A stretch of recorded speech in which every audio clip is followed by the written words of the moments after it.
Ladies and gentlemen, boys and girls, welcome to episode 283B of Tales with TR. I'm your host, Terry Ryan Jr. Let's get right into it. My next guest had a sensational junior hockey career in Western Canada, highlighted by a 38-goal, 407 penalty-minute season with Victoria in 91-92.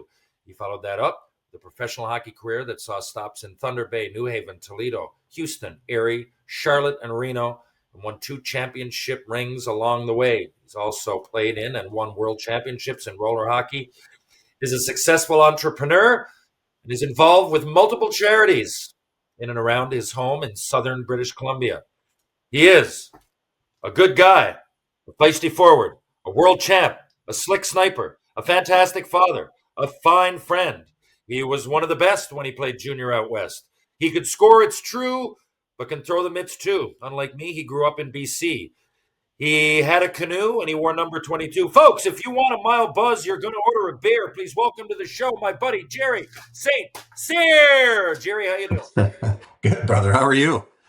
I'm all Wow, right. that's impressive, my friend. Well done. You're an impressive guy. Where right now on earth are you? I am in Victoria, BC, on the lovely island, and enjoying God's country out here, my friend. So you're from, are you from Victoria or Vancouver? So I was born in North Vancouver, had a little stint there, and then quickly moved over to the island, and then we moved out to the to Ontario, went to Sarnia and Trenton, Ontario. Played a little bit of minor hockey there, and then came back to Nanaimo, BC, just up the road here from Victoria, and Ah, that's where I did my minor hockey. really? I didn't know that you traveled so much as a kid. So you end up in Nanaimo. Now, there's a lot of different layers to you. You're like really deep here, like a lot of different avenues. We got Let's to just not get too deep, all right? Yeah, let's not get too deep. I don't think we can get too deep, or we'd both end That's up right. everything. Um, so, so I want to know this because I played roller hockey with you. For those that don't know, I met Jerry, I think 2004 at the Inline World Championships. I got kind of lucky to be on that team. I was in the right place at the right time. These guys had all played pro. I didn't, but I played a lot of roller hockey. They needed somebody. We met. I knew Jerry as a sniper. And I know that you scored a lot of goals and points when you played. I didn't know all of this fighting stuff. So, first of all, this 407 penalty minute season is nuts. We'll get to that in a second. But growing up in Nanaimo, what was your avenue? Were you like a big time player? I think the draft wasn't around when you were playing. Did you get listed? Did you go straight there? Were you gooning it up, or were you scorer right from Adam? Well, that's a good question. I always played up. So I was always playing with older guys. I got kind of rushed up through the systems. And my parents knew nothing about the game. So there was zero direction from home. It was just kind of a wing it. And, it was fun. But I mean, the only regret I think I really have is just not knowing what I should be doing as a 14, 15-year-old kid. Um, Playing hockey. I mean, I knew what I wanted to do was go and play professional hockey, and that's was the plan and the only plan. But as a kid at that age, you have no real concept of what it takes to become a player. And anyways, I enjoyed my life way too much when I was younger. I played on some good teams. I had some good success. But I didn't do anything with it. I kept on having fun. So that was kind of one of the upsetting moments of my overall career. But at the same token, I would never change it. I had a blast. I lived my life. I played hard, worked hard. I was always the first on the ice, last off the ice, but also the first one to have fun and last one to leave. So Different era back then, especially in the Western League, man. Junior, you had it to was grow different. up fast. Yeah. I mean, I look at junior hockey today, and I go watch some games. I have friends that have kids playing in it. It's a different world. My oldest grew up, not going through the ranks that I did, but just to see how the game has changed over the years has been something else. I mean, when I played, it was if you're a player, you still have to not only take care of yourself, but be team tough. And I did have a little bit of skill, so I was lucky enough to be on the top line. I played junior Yeah. hockey, and that meant also protecting my little 5 foot 8 buddy that helped me get some points, and I helped him. But the two of us go in the corner, and only one of us stayed. He was gone as soon as someone else came in there. So uh, Scott Fukami. Oh, Fukami, I remember this guy coming in. I went out west, and I was 14, right? But I went out, and we were affiliated with Victoria. We had a couple of guys, Andrew Laming, Bud Howell, ended up coming up and getting some games with you guys. But yeah, so we went and watched some games, and I remember Fukami. I think he had 48 or 49 snipes. Was a great hockey player. So you guys played, yeah, but not much in the tough department. So now I kind of get it. No, no, and I mean, hands smooth as I've ever seen at that point of my life, and he was a pleasure to play with. We played very very well together. But yeah, I mean, every time there was a little bit of rough stuff, whether it was towards him or myself, it was always me hitting the box for the five. So it was a great time with him. Again, people always say, well, can you imagine if you didn't fight all that time, all that much, and didn't have 407 pins, how many points you could have had? And I said, well, I mean, just imagine if I didn't get all those points, how many pins I could have had.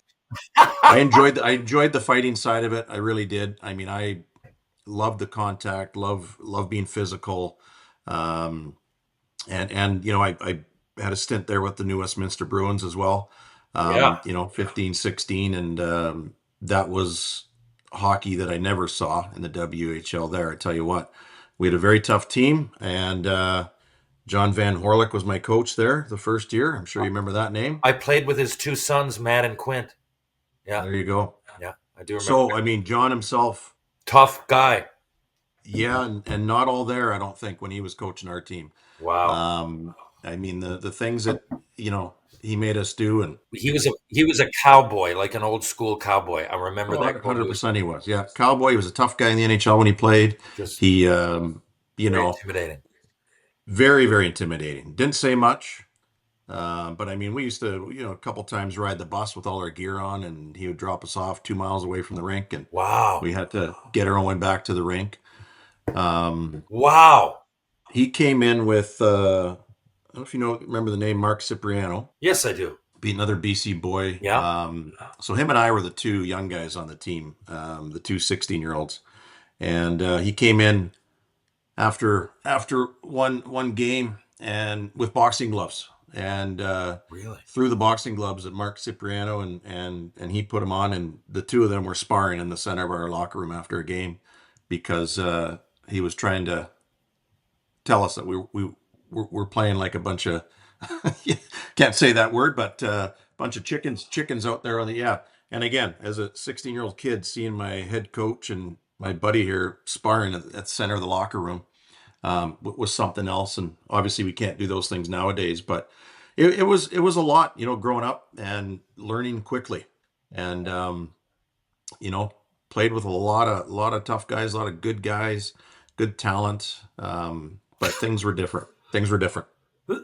Yeah, they were. You ended up. You were in Tri Cities where I was because I knew Westminster ended up uh, changing locations. Basically, a lot of people think Tri City came out of nowhere, but they didn't. Yeah, and what year were you there? Were you there the third I got year? drafted there. Like I had to move out west in 91, 92. I was 14. That's why I got drafted there.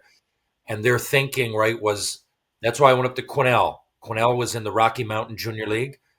It was all Junior A. There was the BCJ and there was the Rocky Mountain, but we were top BCJ. I don't think we ever beat them in a series. Vernon won it both years I was there, at least. And beyond that, our league our league had a few young guys. Myself, Adam Deadmarsh, Jason Weimer, Mike McBain. Um, we were all there was another few. We were all 15 playing 14, 15. So I mean, I could also get called down to Tri Cities on a whim and just practice with them. So 2 years of practicing with the team. So I was very familiar with WHL. I just didn't play many games. I played three as a Well, what a place. I mean, the arena was brand new. Hockey was brand new.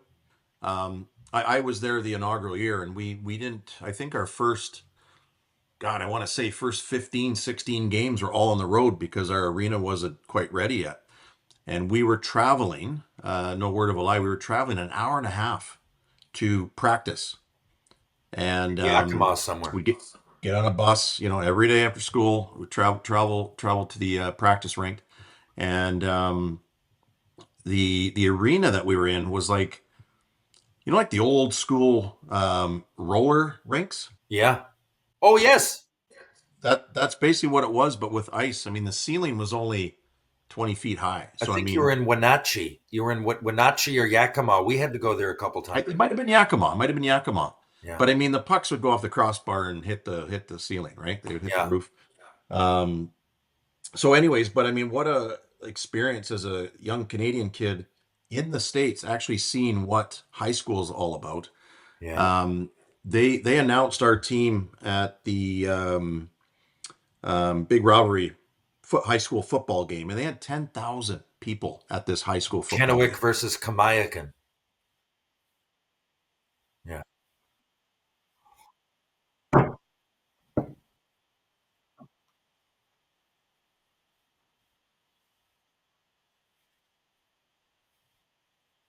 Yeah.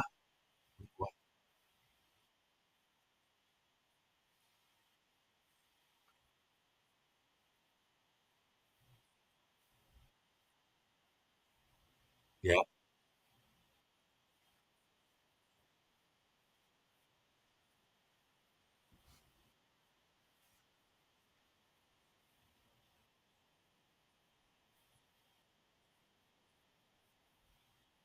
Really.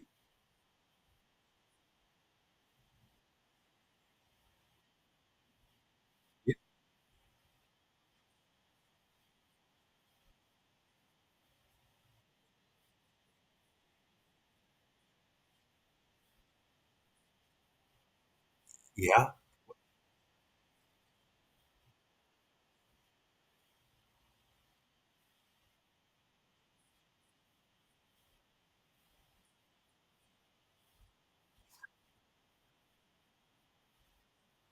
Yeah. Yeah. Yeah. They like that. I mean, I was there just a few years after, right? So it was still really Oh, it new. was still hot. Yeah, It was still really, really new. I went back last year. Everything's built up around there. If you were to say like downtown Tri Cities back then, it what now I you might even consider it over that way. It's really built up around the rink and those. But I mean, it's the same spot. It's just I'm funny sure. for me going back. I had to drop a puck, and now a lot of people know a lot about hockey. Right. Yeah, a lot different. Yeah, I bet. From that perspective, no sweat. Okay, like, I'm enthralled here with what you're saying, and I also identify with a lot of it. So, Jerry, What I like about it is that our careers were very close. yeah, Like I mean, not I mean, I wasn't you. I wasn't a first rounder, no, but there's similarities. but I mean, it was like we were in the same neighborhoods that, and of course we didn't know this until way down the road. But real quick, I'll never forget when we were with Team Canada there for the first time at Boston Pizza Yeah, in London. yeah, Do you remember this? London, Ontario. I totally do, man. It was 20 years ago We were now. just all, we knew five, six guys each kind of thing, and we were getting to know one another. And do you remember what came on the TV? Yeah, no, I know. I remember something coming on the TV, my man. And you was it the NHL draft or something? This Something. was day one. This was Oh, day one. We got the whole team together. We were at Boston Pizza in the little bar area, all having a beer, I just remember getting this. together. Just met a lot of guys. Just met you, Yeah, and what comes what comes on the TV the top was busts of all time, right? of all time, Yes. of all time, And of a all big time. thing came up showing Jerome McGinley, who just got the like Hart Trophy that year or the year before. And I was sitting there playing roller hockey in Boston Pizza. And the thing, I do remember that. And the worst is that, or the best, looking back, was that it kept coming. It was on loop. You know what I mean? I When the highlights it, were on all day 100% it long. was. And if I remember correctly, which was the funny thing was you were number 8, Yeah. and that was your number, was number 8. But I remember looking up at the TV, looking at you, looking up at the TV. I'm like, fuck, that's the same fucking Terry Ryan. Yeah. We had a great time. Oh We, my God. what a time. For Listen, those that listen, don't know. when they speak of legends, my friend, that trip was not only legendary, but you Oh, man. were a legend. Well, And this story, how many years ago was that? that was 2004, so 21 years ago. 21 years ago. I still tell stories about that trip. We were Me there for too. 2 weeks. 2 weeks, I think. We were there 2 weeks, and school was out, and we stayed in the dorms on the same floor as Team Canada women. I don't know who idea. I know. Wow. What? So first of all, circus. We all knew it right before. I mean, what do you think's going to happen? Right? There's no way that that's going to go completely mild. So that, and then not only that, we make it to the final and lost in OT to the States on an Yeah. absolute fluke fest of a goal. Uh, Remember that? yeah. Still pains me. Still pains me. But I mean, the trip itself, we were there for a couple weeks. The stuff that we did and the stories we have, it felt like we were there 6 months. It Like really it did. was action packed. We had guitars going in the rooms. I remember walking down the hall and your door was open and you had a couple of the Team Canada girls in there Yeah. and you were strumming along playing guitar for them. Yeah. And I it do was remember it that. In a was towel. I had my towel on. We were all half dressed. Yeah, I just don't having know a if you had a great. towel on, to be honest. So I don't know. Maybe I I don't. didn't. I Maybe I think didn't. so. And it was a great situation. We were in between playing like two teams that we knew we were going to beat. We could get together the next game. I don't know who the hell it was, Italy or something. We got them at like 8 at night. And it was just like, oh, wow, we're in the meat of the bone here, boys and girls. And oh, I remember that. What a time. But, The Jerry. last thing I want to say about that was the our last night in town. Yeah. We went to the bar, even though we lost. We partied like we won. Yeah. And I remember being in the back talking to a few of the boys, and you get on stage. Oh, yeah. Again, something else I didn't know that you had in your golf bag, but you pulled this out, you get on stage and you put on a performance for a song with this band. And I mean, not only band is sitting there looking at going like, oh, we didn't expect this guy to be this good. I didn't know they could sing it. Whatever it was, I got like 10 that I do here and there right on stage. But whatever it was, they're like, dude, we're about to play that. I said, okay, if you guys will let me play it with you, I'll give you $50. I'll buy you around, whatever. These are my friends. We just lost in the World Final. And they go, don't worry about the money. We just want some stories. And we all ended up, I don't know if you remember, we all ended up drinking after they got off and we told stories all night. They were hockey fans and they weren't far from removed from like half the guys on our team. So that's why they let me up, and I just happened to know it. I think it was like Tom Petty or the Beatles or something, but they were about to play the song I requested, so it worked. I couldn't tell you the song, but I will never forget that moment. As many, bangs to the head I have and a lot of things I don't remember, I will never forget that. That was that was something else. We were all amazed. We're all just standing there, just looking at, going, "What else can this guy do?" You I can, mean, well, I'm glad because I was there to play a role, and it wasn't to be the leading scorer. That was it. I knew I was lucky to be on that team. Not that any of that was forced, but I'm glad I get along with everybody. Um, well, and you did. You were a huge part of the what the locker room was, well, and hey, and not only on the floor, but on the in the locker room as well. Great team, great group of guys. You were definitely one of the ones we all looked forward to seeing in the morning. That was for sure. some great story. Thank you. Some great stories. Now, speaking of, man, I don't know where to go with this, but you played in Thunder Bay in the old Colonial Hockey League, and people talk about it. It had some great players. It had some tough guys. It had some buses breaking down. It had some brawls outside the rink. I've heard crazy stories about this now. And you were bouncing back between the American League. So people often, when they talk about the Colonial League and Thunder Bay back in the day, they think it was like the lowest of the low, like senior hockey, but it wasn't. I really don't know where the league came from, but how did you make your way there? Well, I got suspended in the American Hockey League for 10 games, Ah, and that's what put me there to begin with.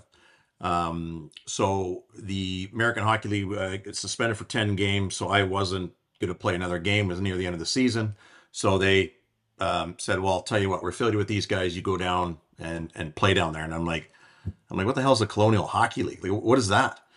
And I mean, it doesn't get much deeper than that. It wasn't a great place. Well, great group of Thunder guys. Bay, I mean, it's way, for those that don't know, it's off, it's a long way it's north. A lot of places are north. It's just way away from any other team in the league. Everything. Yeah, yeah. Every road game was a flight for us. Yeah. There was no bus trips. Um, I mean, met some great dudes there, but that was part of the downfall for me. I mean, like I said, I had way too much fun. When I was 20, 21 playing minor pro there, and bouncing, putting that aside and trying to make it up to the NHL to stick was not on my mind. I just thought it was going to come. I didn't know that I couldn't go out to the bar till 2 in the morning and Yeah. do that 4 or 5 nights a week. I mean, I was living my best life and Yeah. but anyways, I mean the 10-game suspension, that's what put me down there. And so I played the last little bit there and then came back to camp, had a great camp. In Ottawa there, and was tied for scoring and was leading for PIMS through the camp, Yeah. and back to the minors, and then of course having too much fun again, once again got me sent down, and I had it was a bar fight actually that I twisted my ankle. Fuck's sakes, come on. Bar fight where? There was a lot of those, from riding a mechanical bull and pulling both groins, faking some injuries when you got to get out on the ice with a sprained ankle to fake an injury so you don't get in trouble. These were real. These were real things. Jerry, where did fuck did you pull groins from riding a mechanical bull? Was that in Houston? It was Houston mechanical bull, and there was, I think, 6 or 7 of us guys, and we all put in $100 to see who could ride the thing the longest. A little competition. So of course I went right up to the guy that was driving it Of and course. said, "Hey, how do you ride these bloody things?"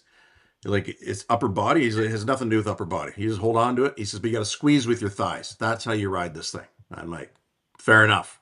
Here's $100. Don't let me lose," right? Kind of thing. Oh Well, yeah. I squeezed the bejesus out of that thing with my thighs, and when I got off it, both my groins were Oh toast. fuck. Oh yeah, you gotta go in. How did you do that, Jerry? Oh well, of Would you do course it? I Did you do did. it putting in extra work at the gym? No. No, I No. had to go. I had to go to practice the next morning, and that's where I pulled my groin, was on the ice. Oh, of Right? course. That's Yeah. yeah. So the pain trying to skate for the first 5 minutes, yeah, that was pretty painful. That's some Um, serious pain. but I did the same thing with a sprained ankle. I had to show up to practice and sprain my ankle on the ice. It's yeah, it was it was it was a different time for Jer back then. Let me Now tell you're you. playing a lot of roller hockey in the summers, right?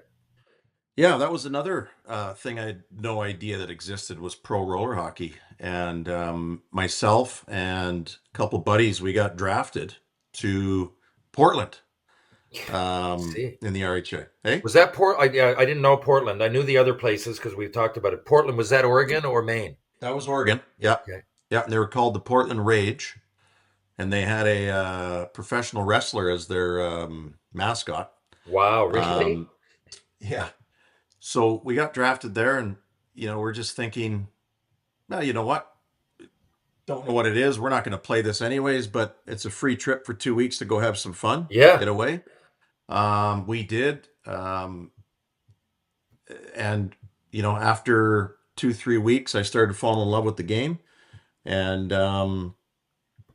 ended up leading the league in goals that year. I'm looking at that. Wild, man. Yeah, yeah. Really So wild. that was fun. We had a great line. Andy Rimshaw, Chris Valasevic, and oh Christ, that was can't Valasevic, think of it. yes. I remember him. Yeah, but we just played so well together, and I just happened to be the guy that was, the last to touch the puck, and A it lot of just. strength. How the fuck did you get 104 penalty minutes in a 22 game inline league? There was, but I mean, Darren Langdon played, and I know he's not. He told me that there was still some fisticuffs. Oh, for sure there was. Yeah. Wow. Um, what's the French guy there? He was played in Quebec. He was Quebec's tough guy. Jacques Mayat. You remember Jacques? Yeah, of course. So had a couple tie-ins with him. He was he was fun to have fun with. Shit, Big man, they Frenchman won. wasn't the smartest, but we had some fun with him on the ice. There were some pretty tough guys in the first year there. New Um, Jersey, Sacramento, Orlando, Las Vegas. So you were paid money to go to Las Vegas and play hockey and I mean roller hockey. Did you guys I know there's inline, there was beach hockey. Was any of this outdoors? the Pro Beach roller hockey at Huntington Beach was. I remember that. Okay. Yeah, that was ran by McSorley. He's the one that put that on for what they call ESPN. But that was different than you guys. Like my buddy Darren Colburn, actually a roller hockey legend. He's my buddy from around there. Played senior hockey. I know him and Wolfie played together a little bit there. I actually the boys won the last um, championship in the Montreal Forum. I was there. It was just happened to be my That's right. camp, That's and they right. played there, and they won. And then we moved over to the Bell Center. And you know what? It's too bad because they did a. I mean, starting that league up, it was great when they started it, the Yeah, RHI, and they were playing in all the NHL buildings. I know. I mean, there's some rinks that did like Anaheim. I mean, they used to almost sell out I every home watched the game. World Championship there, dude. It was sold fucking out. Craziness. Yeah, unbelievable. Um, but then they doubled the league for teams. Anyone that had a couple dollars to put together, they sold Too much, franchises too to. fast. Yeah, they grew too fast, and that was the demise of it. But the yeah, again with too many shots to the head, I'm trying to think of the guy's name that was one of the league owners. It should be an ESPN 30 for 30. Look, if you get that many fans immediately, you're on track. Like now it's just a blip in the radar of sports history. But at the time, these buildings are being sold out. The game I saw in Montreal was sold out. It was the Montreal Roadrunners, and Yvon Cormier, the Roadrunner, was coaching. People loved it. There wasn't as many games, so you don't have to make a 40 game commitment or whatever.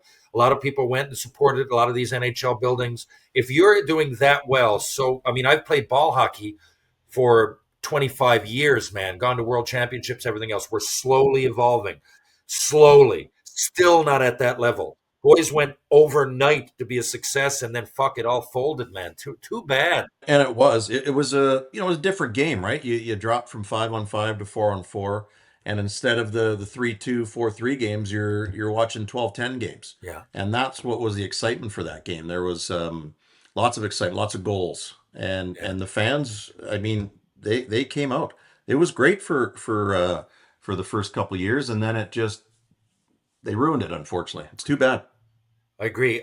So then, along the way, you meet the professional female goalie. I think the Manon Rhéaume is the first goalie to play exhibition game in the NHL. I could be wrong. First female, I could be wrong on that, but at least one of them, you probably know. So you guys meet while you're playing. You have a kid, Dylan. Dylan plays goal, right? I know I'm skipping over a lot, but we only got to. So were you hoping that Dylan would be a right hand shot forward, or was she pushing him to play goal? How did all of that happen? Yeah, so that And was where did you guys meet? Which team? we had him in Las Vegas. Actually, that's where he was born in 1999. Was Okay. was where he was born, and we bounced around a little bit, but when he was playing hockey 5 to 8, um, the one thing that he really wanted was to be on the ice the entire time. He didn't want to come off ever. So that was a big Wow. thing for him playing goalie. And I never thought about that. If you were a kid, that would make complete sense. 100%. Yeah. So he would play goalie, he would play out goalie, he would just bounce back and forth, as a lot of kids and teams do at that younger age. And I remember the one weekend where he played Saturday in net, and he got a shutout, and then Sunday he played forward and he got a hat trick. And this is, I mean, in my opinion, and always will be that he was a better player than he was goalie. But he had a very, very, successful career as being a goalie. But so we had a 4-hour trip, me and him, just the two of us driving in the car. And I was building myself up. Like, I got to have this conversation with this 8-year-old kid. and explained to him that what you're thinking about never coming off the ice and being a goalie makes sense if you're the number one goalie. If you're the number two, you're not going to get on the ice that much at all. It might be completely Um, the opposite. Yeah. exactly. And trying to explain this to him and but again, I mean, I never pushed him to play forward. Did I want him to? Absolutely. And so he made the decision. He goes, well, I think I'm going to stick with goalie from here on out. I said, perfect. I support that. Just remember, if you're not number one, you're number two, which means you'll be on the bench for a lot. But Yeah.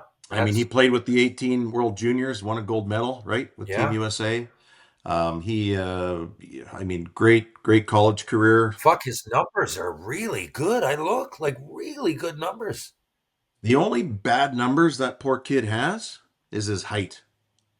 That's the only, that's his only bad numbers. It's Yeah, in these unfortunate. days, it wouldn't fucking matter if you were a goalie a while back. Now, a And you know lot of what? these guys are 6'6", 6'7", monsters. Man, like I say that, like I'm not. That sounds like I'm exaggerating. Check it out, man. For those listening, check out the top 4 or 5, and then there's a bunch 6'3" to 6'5". Well, and this was the thing, and for me, it's like, well, if you're good, you're good. You're I mean, good, it yeah. shouldn't matter, big, small, doesn't Yep. matter. Dominic Hasek. And Be reactive. You just got to be. You got to have good reflexes and play a different game. But as long as you keep the puck out, what's the difference? Sorry, I'm cutting you off. Go ahead. no, it's good. It's what I didn't understand is when kids 17, 18, and scouts and NHL teams are looking at you, you've got two kids that are very identical in skill level and same age, and you got to pick one of them. Are you picking the 5'8", 5'9" goalie that you're probably not going to make any bigger, or are you going to pick the 6'4" goalie that you can turn into a goalie over the next 3-4 years? Mm. Right? You can't make someone grow, but you can certainly make somebody better. So, and every scout I talk to, and great, he's got great numbers. He's one of the best Yeah. best goalies I've ever seen to play with the puck, but he's small. He's got that going against him. And I'm like, wow. I mean, if the kid's good, he'll come through it. But I mean, he Yeah. played for the World Juniors. They're 18 under World Championships, and there was three goalies on that team. And the other two goalies were one was 6'3", the other was 6'5", and then my boy. Those two guys were drafted. My son wasn't, but he played every game, every minute of Man, that tournament. it's wild. And yeah, and I'm not sitting here. Tough position too, Jerry. It's a tough position, man. It is, and I'm not sitting here saying just because he was smaller that's why he didn't make it, but it sure had a big effect on him. He was up against it his whole career, and I mean he made it work. He got to have a great college career, great education out of it. Went and played pro in Europe for a couple of years. So I mean he's got no regrets, no complaints, and he's turned out to be a great kid, and I still bug him to this day that he should have been a forward. He'd probably still be playing, Hey, but maybe he still can. Who knows? Who knows? Where's he skate? Where does he live now? He was in he France, lives in right? France. He's in Oh, France. Yeah, okay. yeah. And so he must. One sec. Sorry. You're making your lunch while we're having this conversation. Is that what's going on? Heating up some coffee, Jerry. I'm heating up Some some more coffee. coffee. Oh boy. Mmm. The sweet taste of a cafe mocha. So listen. So you go through all of that though, and you've had your kid. In 2004, I met you, and there were stories mostly about the past, not about any of our what we were going to do in the future. Now I go back. So for right now, what are you doing in Victoria? And I know that I was at your golf tournament um, a couple of years ago. Hope to go back. What exactly is that all about? So you're involved now. What do you work at, and what are the charities you work at? You work with? So yeah, so I came back to Victoria 20 years ago, I guess, 21 years ago. Um, and opened up a rec center in Langford, which is just down the road from Victoria. It's about a 15-minute drive out of Victoria. Um, and it was a community that was, you know, just starting to just grow and flourish. And we had a, great mayor here, very smart man by the name of Stu Young that was very world traveled, very smart, business savvy. Saw this vision. I came into town and explained this vision to me and the other fellow that was here that was a 5 years ahead of me was Len Berry that built Bear Mountain. Yeah. Another ex NHLer there, and so talking to these two guys, and here's the vision, and this is what's happening, and I'm trying to wrap my head around what Len's doing in a quite sleepy town of Victoria or Langford area, is build a Jack Nicklaus golf course, and the mayor trying to build an amazing community, and they did, and I bought into it, and opened up the rec center with just a dry floor arena, and now we have a nice rink to join it. We have a play zone for kids, bouncy castle, tubes and slides, and Fantastic setup. mini golf course. We've got two all-weather fields that we have Rugby Canada's national programs there. We have a professional soccer team, Canadian professional soccer team that plays out of our facility. We have a bowling alley. We have a sports bar. It's been a great place for me to still be involved in the game, still be involved in ice hockey, still involved with Yeah, man. with coaching kids and doing all these things. So it's been great.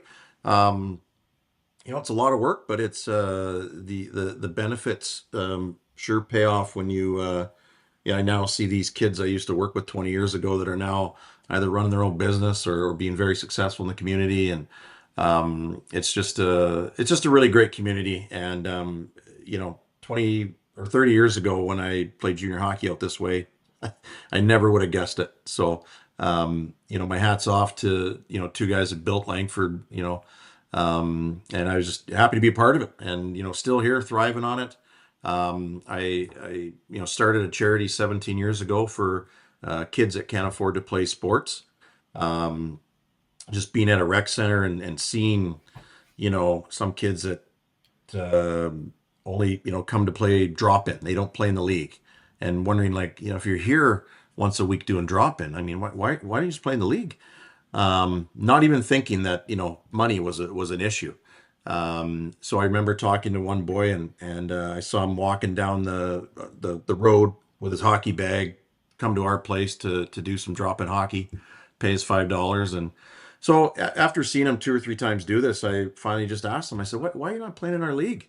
He's like, oh, I just can't afford to play in the league, but he can afford the $5 a week to do the drop in.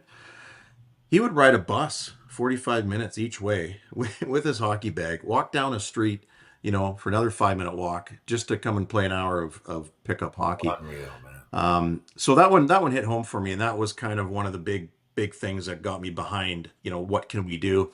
And seeing some other kids. So I went to the mayor, Stu, and said, hey, we got to do something. And he said, no, you need to do something. Here's $2,000 to start. Now you go take care of this kind of thing, right? So I leave that thinking, okay, well, this is great, but what the hell am I going to do? How am I going to, help these kids and do this? And so after some thought, the best way to get, like-minded good people together, put an event on. So I started doing a golf tournament, trying to put it together, and you get 144 golfers, and here's what we're trying to do, guys. We're trying to raise some money for some kids. We had a great time with it, raised some money, helped out eight kids, I believe it was my very first year. And again, nobody knew who Sport Assist was. Nobody knew what I was doing. It was just together for a few months. Anyways, year 2 we helped out 24 kids, I believe it was. Year 3 it went up to just over 50 kids. And then it went up to the 80s, and it stayed around the 80s for a few years. And now we're up close to 200 kids a year that we help every single year. And that's every sport you can imagine. And again, this is just in our small community. We're not, doing the whole island. We're just doing our community out here in Langford, the West Shore. So helping a couple hundred kids a year is mind-boggling to me, just in our small little town. Yeah. You times that by the island and Canada and North, how many kids just need the support. And I mean, and you can vouch for this. I mean, sports has been my whole life. I mean, as far as what it's taught me to be as a young man when I was 15, leaving home and growing up, not on my own because I did live with a billet, but you are technically on your own, trying to fend for yourself and grow up and teach yourself these things, and you learn the way of life. And the people like you that I've met over the years. I mean, God, we've met so many different Mm. great people that are now live all over the world, which is amazing. Yeah. I mean, my wife always jokes that we go to town, we go somewhere, and I'm always running into somebody somewhere that I know through the game of hockey. And so I wish I would have furthered my career and got more responsible and put some time into it. But I tell you, the road I took and the people I met, and it's got me here. I wouldn't have changed it for anything. But yeah, I mean, we're helping kids. I mean, we're putting on a comedy show next month to raise money for Sport Assist. I do a golf tournament, and then next we're going to be looking at doing a indoor outdoor ball hockey tournament to raise money for kids. The need is just greater every year, it seems. More kids we're helping, more money, cost of sports go up. So it's a life passion of mine. I'm lucky enough that all three of my kids have some way been involved with the golf tournament. My youngest is 8. He's done it for 2 years now. He comes out with a couple of his hockey buddies, and they help. With whatever they can. My daughter's been involved. My oldest son has come out and helped, which I think I don't know if he was here the year you were here, but Yeah. Yeah. it's just it's great. Everyone gets involved. Everyone helps. We have such a great community here. It's just it's just disheartening to see how many kids actually need the funding, need the help, need some direction, and without it, a lot of these kids get lost. They get in trouble. Yeah. So outside of trying to help and raise money for other kids, I mean, the biggest thing with my kids is keep them in sports. And, I'm not talking at a pro level or, even if you don't get to university level, but just staying in sports, staying out of trouble. It builds such a community with other like-minded people when Yeah. you play with these, other friends and athletes and stuff. And God, about my golf tournament, you came the one year. I mean, these guys have been coming to my golf tournament for the last 12 years. Same group gets together, once a year. Great One's living in guys. LA, one's in Winnipeg, one's in Calgary, one's in Ontario. Like we get together every year. Um, and they're all helping with Sport Assist. They all kick in and help. You graciously came out and helped the one year, and so it's just awesome. And I'm just happy that I can do this and help kids, and you don't really hear the thank yous and what it's done to these kids. So we don't know all the stories of all the kids of what we're actually doing, but we do get the odd one. That we get letters and saying this is changed our life because we haven't been able to afford a sport, and now my son or daughter can play this sport, and they've made new friends, and these things happen, and that's great. And then like I said, we've been doing this for 17 years. I now see the very first kid that I talked about walking down the road with his goalie bag to play drop in, couldn't afford the league. We helped him out for I think it was 4 or 5 years. He ended up getting a job. He now still plays in our league at my facility. Pays for himself. He's got a good job now, and yeah, I mean that's what makes it full circle go around. Just great to hear, man. I get goosebumps. I think there should be more programs. There are some, and they're definitely sprouting up more than ever because kids' sports is way more expensive than it's ever been. I definitely wouldn't have been able to play hockey for sure. Growing up, I played them all, but hockey for sure I wouldn't have been able to on a teacher's salary. My dad. But anyway, so that's awesome and well said. Just a few more questions, Jerry, and then you're out of here. Hardest punch you've ever taken? Hardest, wow. Oof. Well, there's been a couple. One I will say, Darren Banks. Yeah, I remember that guy. Yeah, real tough. He played in the West Coast League for a bit. Was up in the NHL for a bit too. Yeah, yeah. Boston Bruin. He was a tough guy there for a bit. Where'd you fight him? In the minors in Detroit, and he'll tell you the same story. But I mean, this was more at the end of his career, obviously, um, and I just wanted a piece of him. I mean, You wanted a piece of him? and this boy's a monster. He is. Yeah, I remember Darren I Banks. mean, Yeah, I'm looking him up now. we're buddies now, of course, but back then, no, I was poking him around the rink, and let's go. And another good buddy of both of ours, Terry Shook, was playing on the team Oh with yeah, Banksy at the time, and yeah. Shooky was a good buddy of mine, and all I remember is kind of during the game at different points is Shooky's like, Jared, you don't want to fight that guy. Like, Oh come on, man, stay away from him. yeah. And of course, I mean, I didn't turn away from anyone back in the day. And but anyways, we got in a little bit of a tussle, and boy, did he hit me hard. I mean, the mitts on that guy are two of my hands, and I've got some good mitts, but he could throw a punch. 6'2", 240 listed right there on one of the teams he was with. I knew that, and that's not a big fat guy. I'm just trying to give He's people an not a big idea. fat guy. I mean, his head was 40 pounds alone, but I Fuck mean, yeah, and his arms, he his was a wrists big were boy. bigger than my Yeah, biceps. yeah, yeah. So that would have The been other one, I couldn't tell you who it was, but it was my very first concussion playing in New Westminster. I was 16. I had two fights under my belt, won both of them, and I was a pretty cocky 16-year-old. We played on a very tough team. Mark Cipriano was the other 16-year-old. yeah.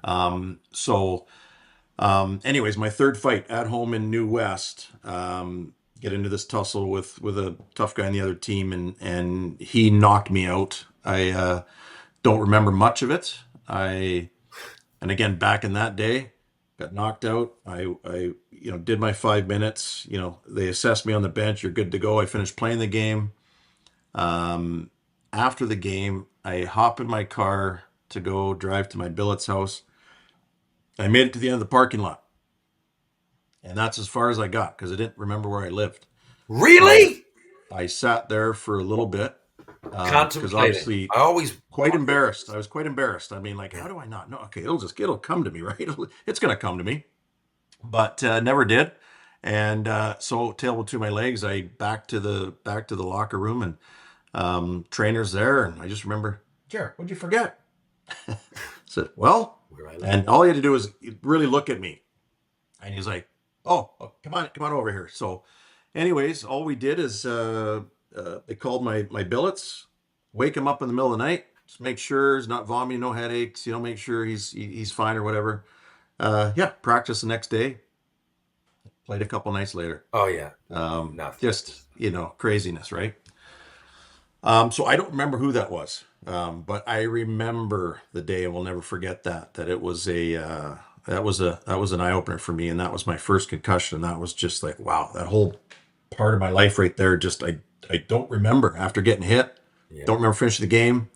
Don't remember showering. Don't remember leaving the locker room. But I remember getting to the end of the parking lot because I sat there for a good 5 minutes, thinking, how do I not know where I live? that's funny. I have a story like that. I'm not going to get into it all, but that happened to me. I lost a bit.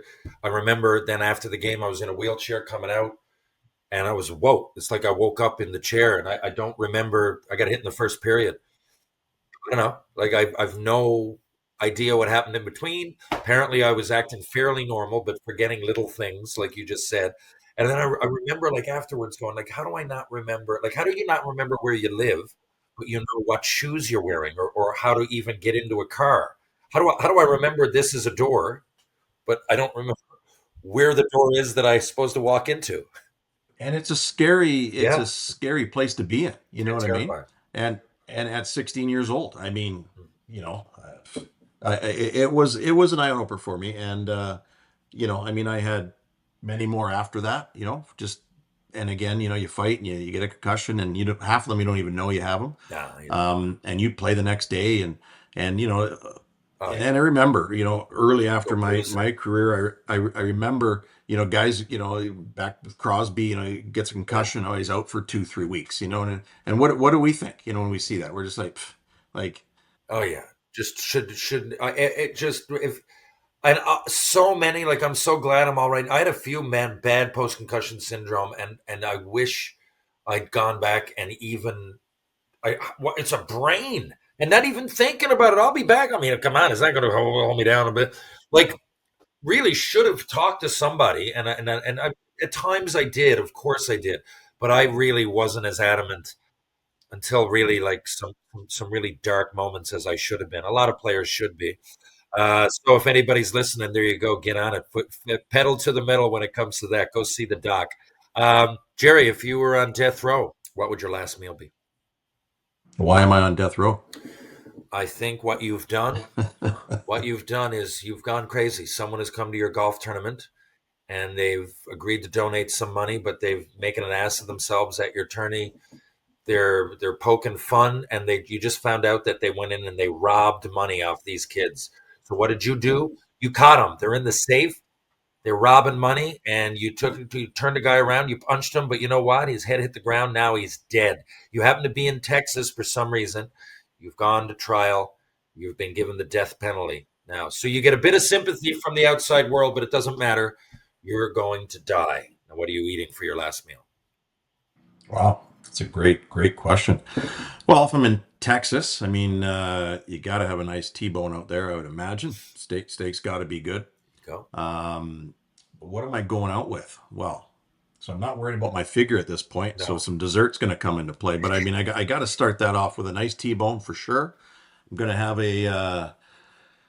oh, probably a nice bottle of tequila with it to go with. And then I would focus solely on desserts at that point. Some maybe a nice crepe. My wife makes great crepes. Oh yeah. I would probably ask for her to get in there just for the last meal to be able to make me a crepe, and maybe top that off with a little chocolate cake and vanilla ice cream. Must be. That's a great answer, by the way. That's a fantastic, succinct, to the point answer. That must be weird because people go through that. Must be Oh weird, yeah, you know? yeah, and like a lot of things, like you don't know until it's upon you, right? I mean, I always have this, like if something happened to my kids, someone did something to my kids or whatever, like people go, "Oh, what would you do?" I'm like, I don't know, but I know it wouldn't be good.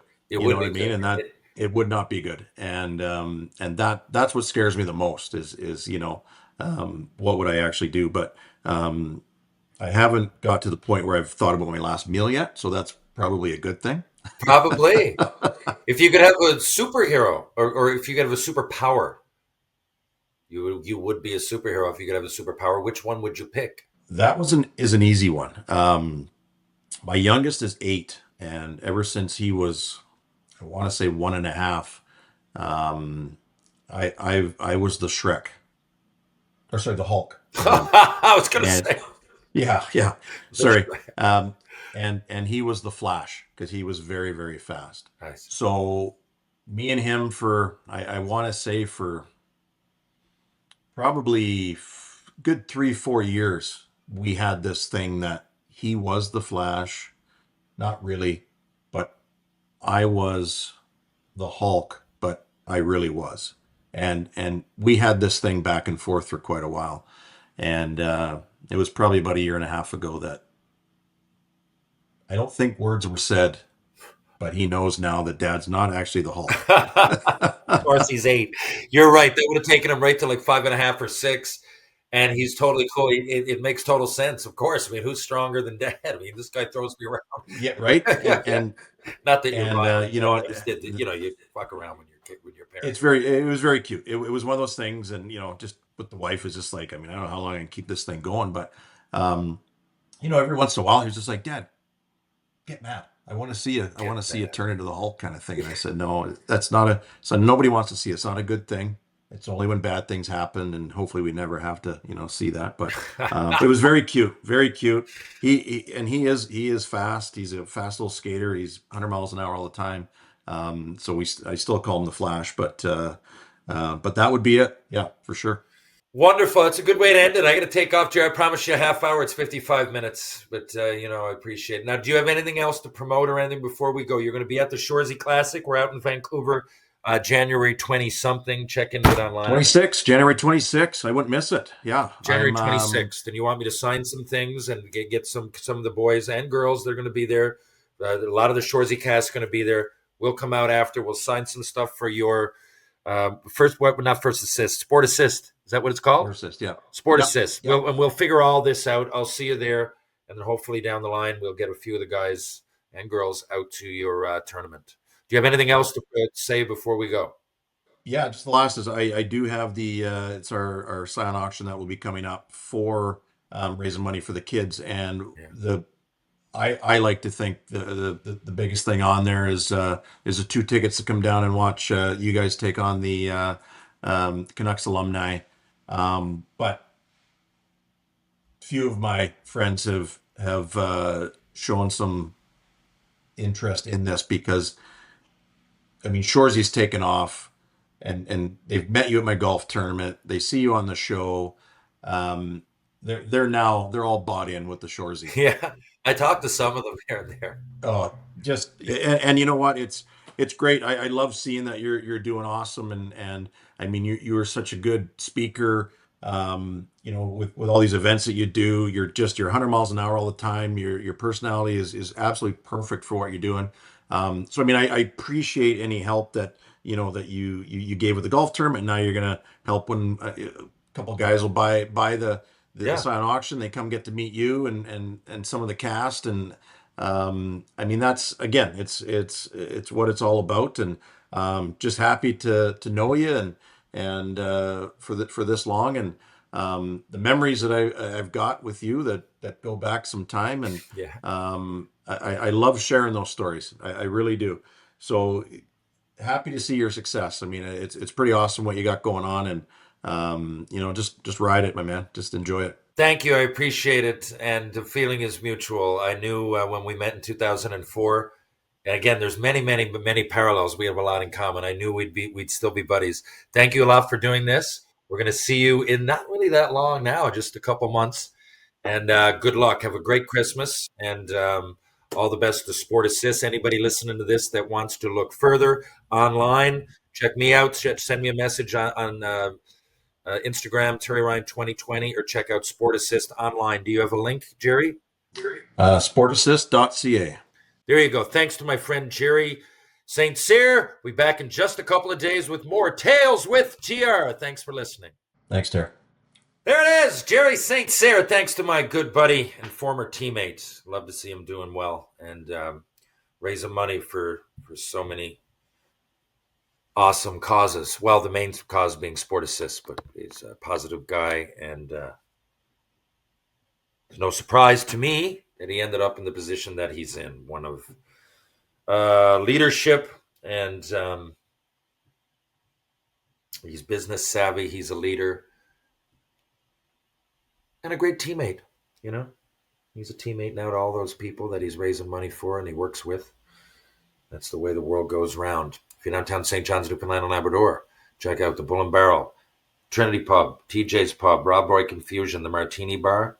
Of course, Green Sleeves. You're going to go for a bite to eat. Why not check out Blue on Water, Loose Tie, and of course, Wedgwood Cafe, who also do catering. If you want strength and balance for the body and mind, look no further than Rope Walk Lane, Ryan Power Conditioning. 2 locations, Mr. Lube, right here in St. John's. One's on Torbay Road, one's on Kenmount Road. Live, Laugh, Lube. Crown Cabinets. Check it out just because. Creative Closets and Doors. Small space, great storage. Creative Closets and Doors. True Hockey. Take what's yours. GS Construction, laying the groundwork for your community. There you go. Thanks a lot, folks. I'll be back in just a couple of days. See you soon, Detroit. See you soon, Toronto. Let's do it. Set the tone. Thank you.